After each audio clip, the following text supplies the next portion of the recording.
Joining us in studio, Tom Fitton, the president of Judicial Watch. Tom, thank you for coming in. We appreciate it. Thank you for having me. So doing what Judicial Watch does wonderfully, you guys file FOIA requests, you get ignored, so you file lawsuits, and a couple of years later, you finally get a bunch of documents that you were looking for. The latest, though, making news because of what you found regarding Hillary Clinton's personal email server and some of the emails that were contained on that server. What did you find? Well, we found more classified emails, and these are not Shocking. these aren't the emails that she turned over to the State Department. This comes from the batch that she tried to destroy or otherwise hide. Because they didn't have anything relating to government business, right? They were all personal, and outrageously, she was able to hide 28,000 because the FBI was only able to recover 5,000. So we've been getting those 5,000 records in batches, and this is the final batch. So as far as we know, there's nothing else they've recovered that they're turning over to us. There may be material they haven't turned over to us, obviously. But it includes classified information about Israel, about Gaza, communications with Tony Blair. And it shows you just how outrageous it is that Hillary Clinton's been able to get away with what she's gotten away with by as a result of the sham investigation by the FBI and Justice Department. And I hope, Attorney General Barr sees another story about classified emails that not only did they find, but she tried to destroy and hide, and think better of the Justice Department FBI investigation that came before him and said, well, we got to look at this ourselves. Tom, what's so outrageous about this is, look, I'm a former federal government employee, and there are a lot of federal government employees, current and former, who listen to this radio station, and every single one of them knows that if they had mishandled classified materials the way Hillary Clinton did, they would have been prosecuted by the Department of Justice. Well, exactly right. And she knew. She was warned. In this batch of emails, she talks about having to get a secure computer. So that she knew that she was handling sensitive information. And on top of this, the emails show she's getting emails again from Sidney Blumenthal, the nasty kind of a conspiracy theorist, worked at the Clinton Foundation. Even the Obama White House didn't want him in the State Department, so she secretly was taking advice from him.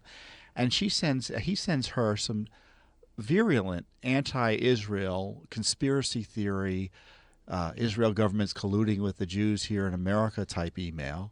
Lanny Davis, the Cohen lawyer, friend of Hillary, he's sending her obsequious emails. On top of that, you've got Clinton Foundation people working with the State Department as well. Remember, we were told Clinton Foundation would have nothing to do with the State Department. So it's good reason they wanted to hide this material from us, and it's a reason that a court on another case has authorized us to begin taking testimony from Clinton email witnesses about what was going on here. Was all of this designed to avoid the Freedom of Information Act? No, of course not. The court wants to know that. And and where's the Justice Department? Where's Congress? In fact, Justice Department's opposing our efforts to get this information from these witnesses. A key thing there, Tom, that you just said, and people need to understand why this is important, was the emails you uncovered about the Clinton Foundation working closely with the Secretary of State and the State Department. And that's really important. Why? Because the Clinton Foundation during that period was getting huge amounts of money, donations from foreign governments and foreign individuals. And you have to sit there and think, well, why were they doing that? Was that because they wanted to influence the U.S. Secretary of State?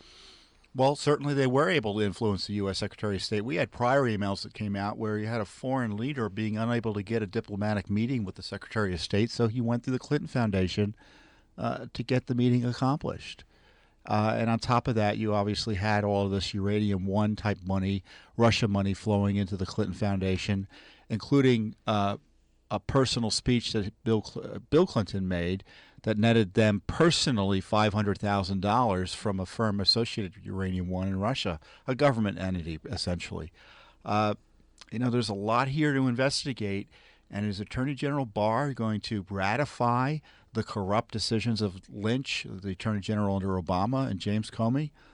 I think that's the question of the day. Well, didn't she also say under oath in 2015, under a penalty of perjury, that she had directed all of those emails in her custody that to be turned over.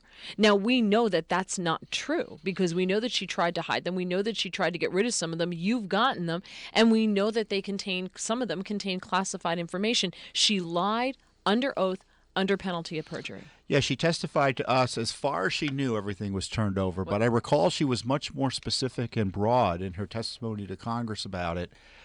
And from what I recall, they referred that testimony over for investigation. But again, Justice Department has been spending all of its time harassing the president and investigating his tweets, chasing a non-Russia collusion story, and again, in collusion with Hillary Clinton. So they don't want to look at Hillary Clinton, it seems. So you don't think this is going to change? You know, when you run your advertisements for investments, they say past experience or past There's no indication of future performance. Right. Actually, that's a pretty good rule of thumb in politics. What has been going on in the past will likely continue, absent pressure from Judicial Watch, or maybe the president says, you know what, the Justice Department needs to do its job, and the Attorney General should do its job. I don't know if Mrs. Clinton should be prosecuted or indicted, but I do know the American people still want an honest, legitimate investigation of what went on here, and we're just not going to ignore it anymore. Well, the other thing, Tom, about this is how long did this take? To get you guys filed suit. I mean, how long ago did you? Oh, we began asking for emails back in 2011. This Gosh. is unbelievable. More with Tom Fitton coming up. It is 7:44 on WMAL. So we're in studio with Tom Fitton, the president of Judicial Watch, talking about finding yet more classified Clinton emails, the ones that she said didn't exist, and she had turned everything all over. You know, they talked about intent, and that's one of the reasons why I remember James Comey saying, well, she didn't mean to. We couldn't find intent, and which intent not even being part of the law.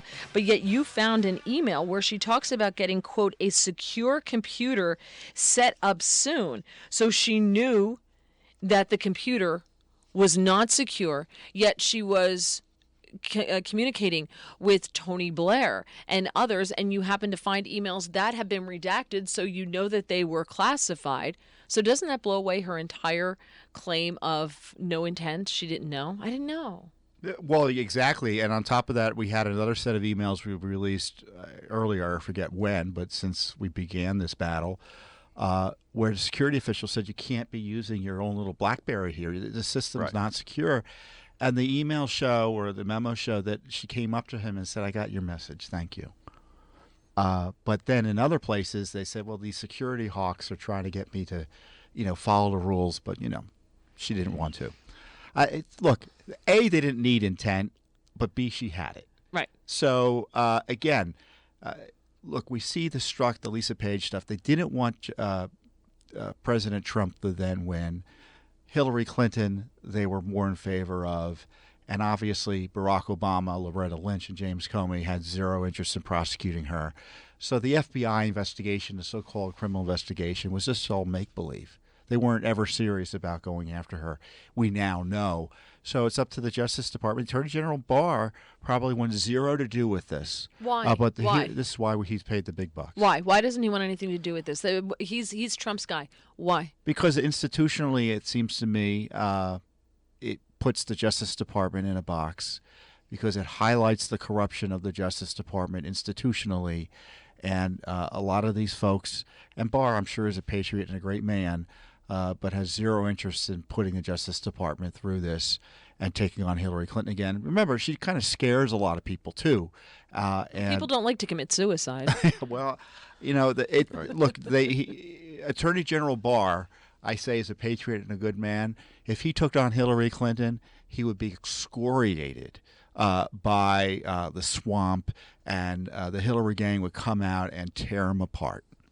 And you can see part of this in just one particular incident, and that's the fact that when Hillary Clinton's top aides were interviewed by the FBI, Huma Abedin and Cheryl Mills, they said they didn't know about the home computer, the home server computer. Well, that was a clear and obvious lie, and yet they have not been prosecuted for lying to a federal agent the way other people we know of recently have been on the Trump side of the political aisle. Well, one of her top people, Huma Abedin, who had an email account on the system, she testified to us that she didn't know about it till after the fact. Well, we deposed Yeah. Justin Cooper, the former Clinton Foundation employee who set up the system last week. Our attorneys flew up to New York over the objections, as I say, of the Justice Department. And he said, well, look, I worked with her on setting it up. So there's a lot of additional justice that could be meted out here. But it's not going to be because it's Hillary Clinton and cohorts and it's Democrats and Republicans are complicit in this, apparently. It's unfortunate. We were authorized to ask questions in written format of Ben Rhodes, one of the top Obama White House officials who created the Benghazi lies that were used by Susan Rice. Because he says, did they hide Benghazi? Did they hide the emails because they were embarrassed by Benghazi? The court wants to know. And he's been playing games with us. We can't get him to answer our questions or communicate with him. So we went to the court seeking relief, saying, now we got to get a subpoena and bring him in under oath and question him. The Justice Department filed a brief opposing it. This Justice Department doesn't want us to ask questions of someone about Benghazi and the emails. Look, we all know about the deep state. That is Exhibit A. And I don't know what the Attorney General's doing or his top people there.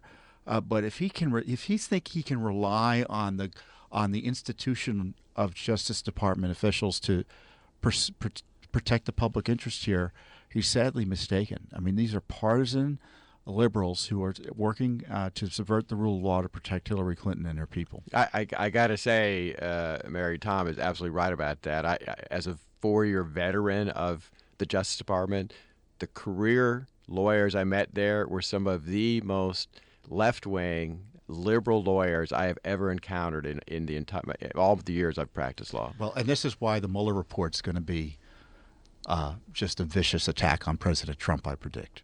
Interesting. These Well, same we'll have people to will see. be writing it. We'll have to see if your prediction comes true. Well, if it ever comes out. Tom, thank you so much. Really appreciate it. Keep up the good work. Really Thank you.